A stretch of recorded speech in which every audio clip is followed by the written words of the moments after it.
ఒక శక్తివంతమైన రాజు లక్షల సంఖ్యలో దూసుకొస్తున్న దేవుని ప్రజలను చూసి గడగడలాడిపోయాడు. వారిని యుద్ధంలో ఓడించలేనని గ్రహించి ఒక భయంకరమైన కుట్ర పన్నాడు. ఇశ్రాయేలీయులను శపించడానికి అప్పటి ప్రసిద్ధ ప్రవక్తకు ఇంటెడు వెండి బంగారాలను ఎరగా వేశాడు. డబ్బుకు ఆశపడి దేవుని చిత్తాన్నే ఎదిరించాలనుకున్న ఆ ప్రవక్తకు కళ్ళు తెరపించడానికి దేవుడు ఏకంగా ఒక మూగ జంతువుతో మాట్లాడించాడు.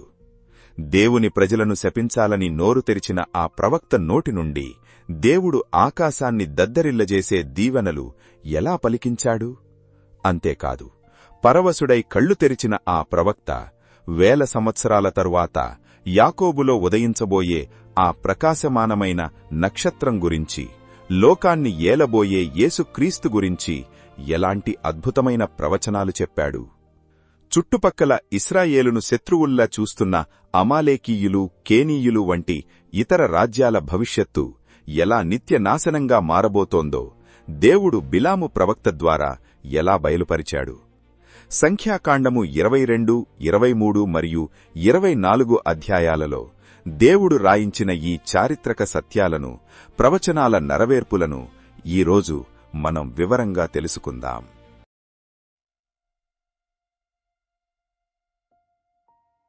ఇశ్రాయేలీయులు ఐగుప్తు బానిసత్వం నుండి విడిపించబడి దేవుడు వాగ్దానం చేసిన కనాను దేశం వైపు ప్రయాణిస్తున్నారు.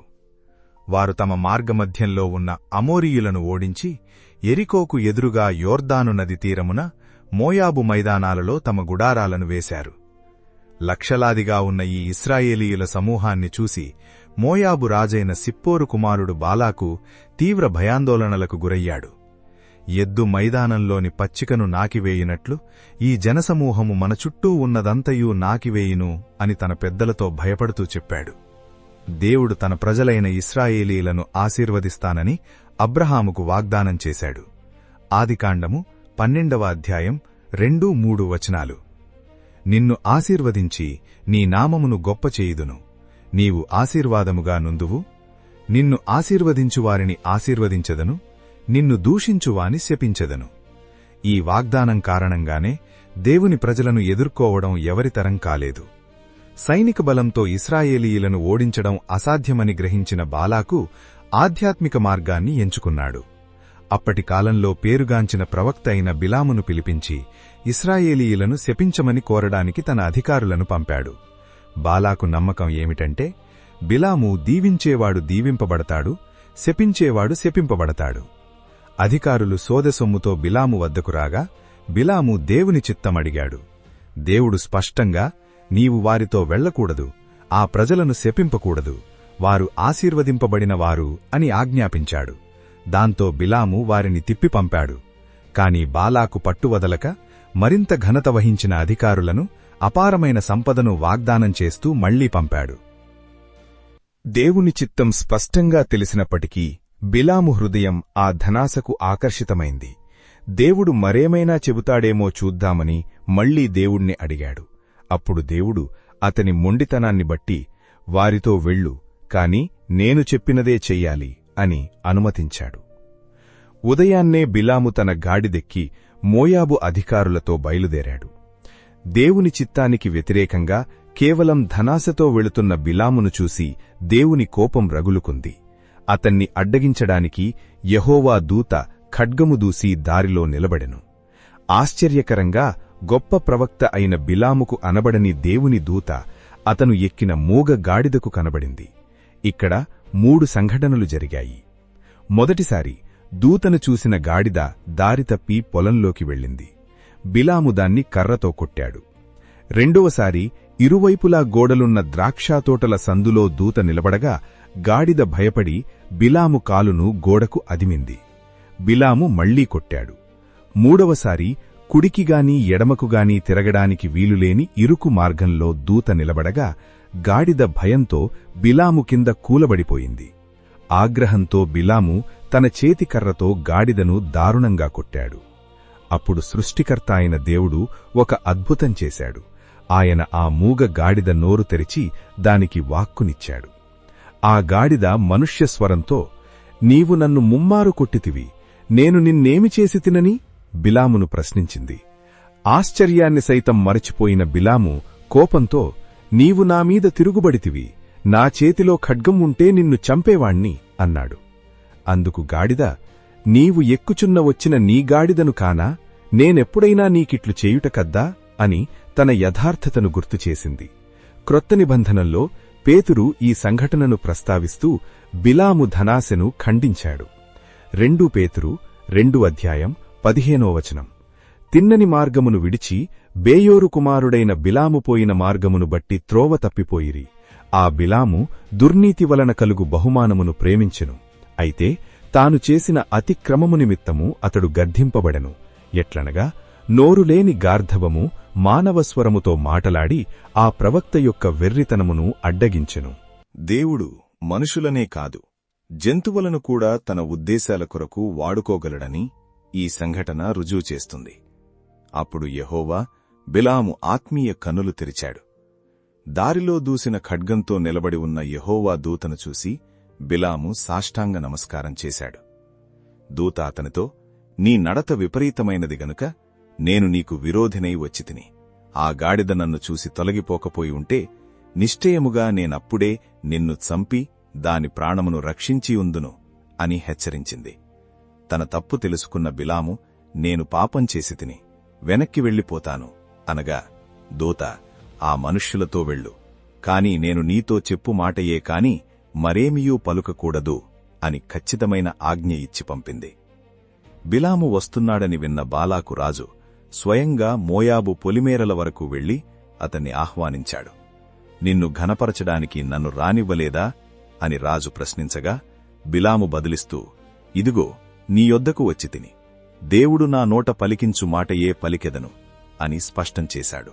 సంఖ్యాకాండము 22 దేవుని మార్గాలను విస్మరించి భౌతిక లాభాల కోసం పరిగెత్తే మానవ నైజాన్ని ఎట్టిచూపుతుంది. మోయాబు రాజు బాలాకు కోరిక మేరకు బిలాము దేవుణ్ణి ప్రసన్నం చేసుకోవడానికి 7 బలిపీఠాలను కట్టించి ప్రతిదానిమీద 1 కోడెను అంటే ఎద్దును, 1 పొట్టేలును దహనబలిగా అర్పించాడు. బలులర్పించిన తర్వాత దేవుని స్వరాన్ని వినడానికి బిలాము 1 మెట్టపైకి ఒంటరిగా వెళ్లాడు. దేవుడతనికి ప్రత్యక్షమై 1 మాటను అతని నోట ఉంచాడు. బిలాము తిరిగి వచ్చి రాజుతో మరియు అధికారులతో ఇలా అన్నాడు, దేవుడు శపించని వారిని నేనెలా శపించగలను? దేవుడు భయపెట్టని వారిని నేనెలా భయపెట్టగలను? ఇదిగో ఆ జనం ఒంటరిగా నివసించే గొప్ప జనం. యాకోబు రేణువులను ఎవరు లెక్కించగలరు? నీతిమంతుల మరణంలాంటి మరణం నాకు లభించునుగాక. ఇశ్రాయేలీలు దేవునిచేత ప్రత్యేకించబడిన వారని, వారిని లెక్కించడం అసాధ్యమని అతడు ఒప్పుకున్నాడు. అంతేకాక నీతిమంతుల మరణం వంటి మరణం నాకు లభించునుగాక అని తన ఆశని వ్యక్తపరిచాడు. శత్రువులను శపించడానికి పిలిపిస్తే వారిని దీవించడం చూసి బాలాకుకు తీవ్ర ఆగ్రహం వచ్చింది. దానికి బిలాము దేవుడు తన నోట ఉంచిన దానిని మాత్రమే తాను పలుకగలనని సమాధానమిచ్చాడు. రోమీలకు 8:31లో చెప్పబడినట్లు, దేవుడు మన పక్షమున నుండగా మనకు విరోధి ఎవడు? బాలాకు ఎన్ని కుట్రలు చేసినా దేవుడు తన ప్రజల పక్షాన నిలబడ్డాడు. బాలాకు ఇక్కడి నుండే వారు సరిగ్గా కనిపించడం లేదు, వేరొక చోటికి వెళదాం, అక్కడి నుండైనా వారిని శపించు అని పిస్గా కొండ కొననున్న కావలివారి పొలమునకు, అంటే ఎక్కడైతే ఇశ్రాయేలీయుల గుడారాల చివర మాత్రమే కనిపిస్తుందో అక్కడికి బిలామును తీసుకెళ్లాడు. మళ్లీ 7 బలిపీఠాలు, 7 కోడెలు, 7 పొట్టేళ్లను బలిగా అర్పించారు.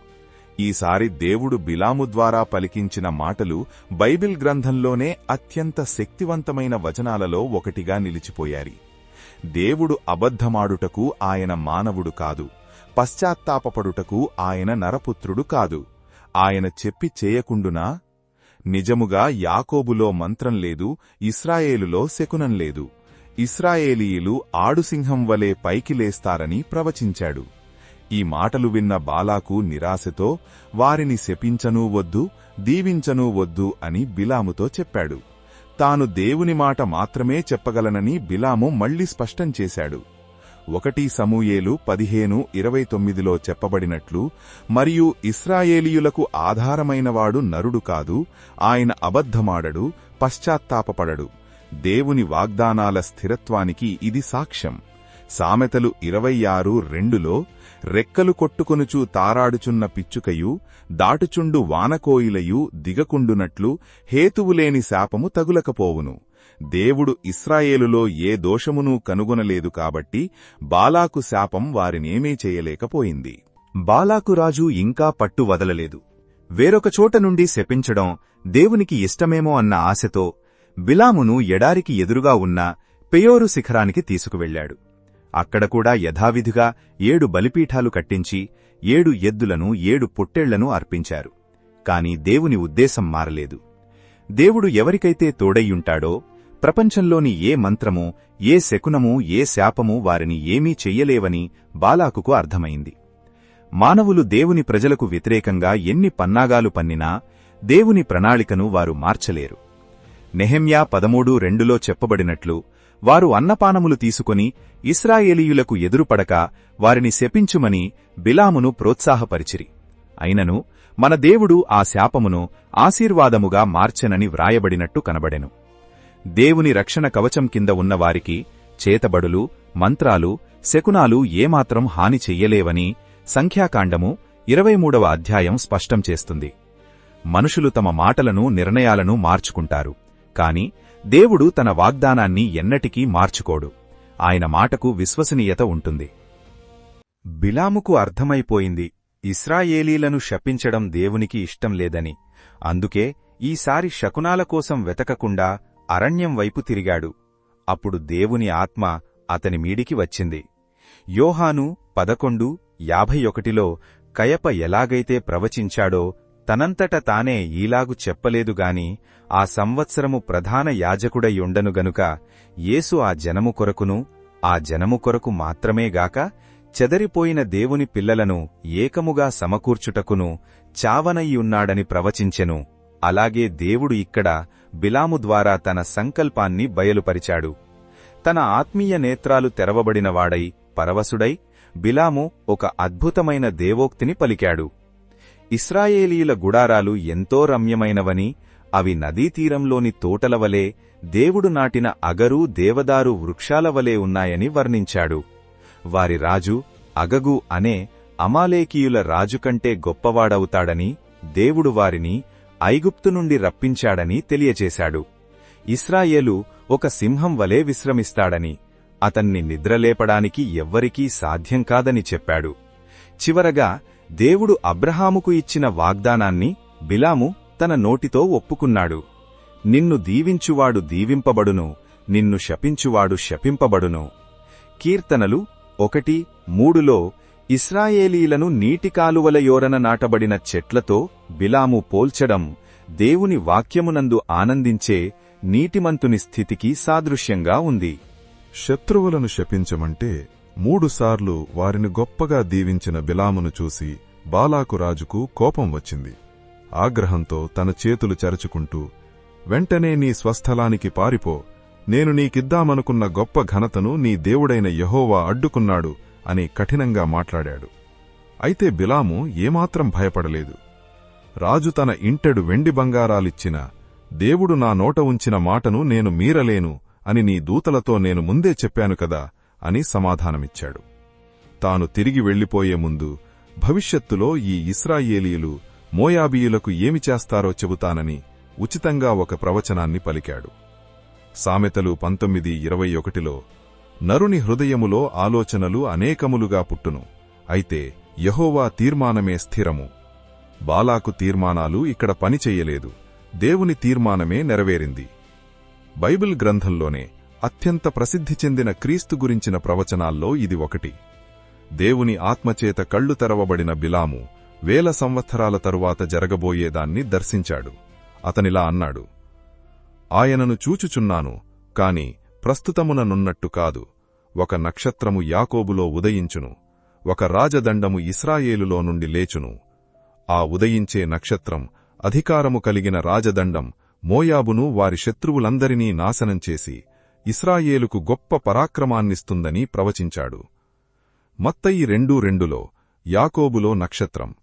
యేసుక్రీస్తు జన్మించినప్పుడు తూర్పుదేశపు జ్ఞానులు ఆకాశంలో ఒక ప్రత్యేకమైన నక్షత్రాన్ని చూసి ఆయనను ఆరాధించడానికి వచ్చారు. తూర్పు ప్రాంతం నుండి వచ్చిన బిలాము ప్రవచనం తూర్పు జ్ఞానుల ద్వారా నెరవేరింది. ఆదికాండము 49:10లో యాకోబు తన కుమారుడైన యూదాను దీవిస్తూ షీలోహు వచ్చు వరకు యూదా యొద్ద నుండి దండము తొలగదు అని చెప్పాడు. ఆ దండమే క్రీస్తు అధికారం. ప్రకటన 22:16లో యేసుక్రీస్తు స్వయంగా తన్ను తాను ప్రకాశమానమైన వేకువ చుక్కను అని పరిచయం చేసుకున్నాడు. ఇశ్రాయేలీయులు ఐగుప్తు నుండి వస్తుండగా వారిపై దాడి చేసిన మొట్టమొదటి బలమైన జాతి అమాలేకీయులు. నిర్గమం 17:8. అయితే వారి ముగింపు శాశ్వత నాశనమే అని బిలాము ప్రవచించాడు.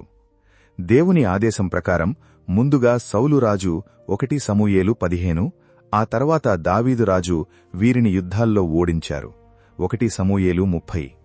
చివరగా హిజ్కియా రాజు కాలంలో షిమ్యోను గోత్రికులు మిగిలియున్న అమాలేకీయులను పూర్తిగా హతము చేయడంతో ఆ గొప్ప జాతి చరిత్రలో శాశ్వతంగా కనుమరుగైపోయింది. 1 దినవృత్తాంతములు 4:42-43. మోసే మామయ్యైన యిత్రో వంశస్థులైన కేనీయులు ఇశ్రాయేలీయులతో స్నేహంగా ఉంటూ ఎత్తైన కొండ ప్రాంతాల్లో సురక్షితంగా నివసించారు. న్యాయాధిపతులు 1:16.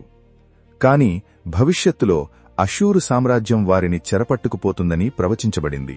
సరిగ్గా క్రీస్తుపూర్వం 722లో అష్షూరు రాజులైన తిగ్లత్ పిలేసరు, షెల్మనేసరు ఇశ్రాయేలుపై దాడి చేసినప్పుడు ఆ ప్రాంతంలోని కేనీయులను కూడా తమ దేశానికి బానిసలుగా పట్టుకుపోయారు.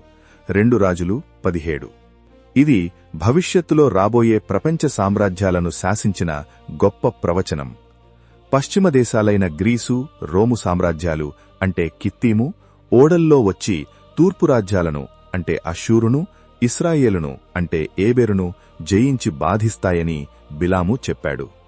క్రీస్తుపూర్వం 332లో గ్రీకు చక్రవర్తి అలెగ్జాండర్, ఆ తర్వాత వచ్చిన రోమను సామ్రాజ్యం సరిగ్గా ఇలాగే దాడి చేసి ఇశ్రాయేలును బాధపెట్టాయి. దానియేలు 11:30. అయితే దేవుని వాక్యం ప్రకారం ప్రపంచాన్ని ఏలిన ఆ గొప్ప సామ్రాజ్యాలు కూడా శాశ్వతంగా నిలబడకుండా కాలక్రమంలో పూర్తిగా పతనమైపోయాయి. మనుష్యులు సామ్రాజ్యాలను స్థాపించవచ్చు, కాని కాలచక్రాన్ని, చరిత్రను శాసించేది మాత్రం ఒక్క దేవుడే. ఒకప్పుడు ప్రపంచాన్ని గడగడలాడించిన జాతులు మట్టిలో కలిసిపోయాయి.